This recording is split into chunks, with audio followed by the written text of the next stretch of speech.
السلام علیکم ورحمۃ اللہ وبرکاتہ۔ صبح عید الاضحیٰ ہے اور آج جن لوگوں نے نئی قربانی کے جانور لیے وہ لینے میں بالکل بھی بہت زیادہ پریشان بھی ہوں گے اور کوشش میں بھی ہوں گے، لیکن یہ سوچ لیں کہ کسی کی مجبوریاں نہ خریدیں۔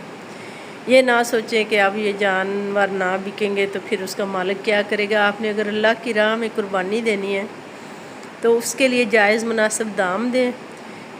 کوئی گوشت 2-4 کلو زیادہ آپ کا نکل آئے گا اور جانور سستا مل جائے گا، لیکن مالک کو اگر فائدہ نہیں ہوگا تو آپ کو کیسے فائدہ ہو سکتا؟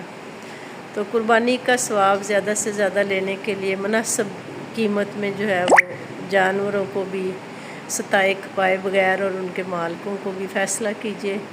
اللہ تعالیٰ جس کے مقدروں میں جو جاندار ہو وہ اچھا مل جائے اور قربانی اچھی ہو جائے۔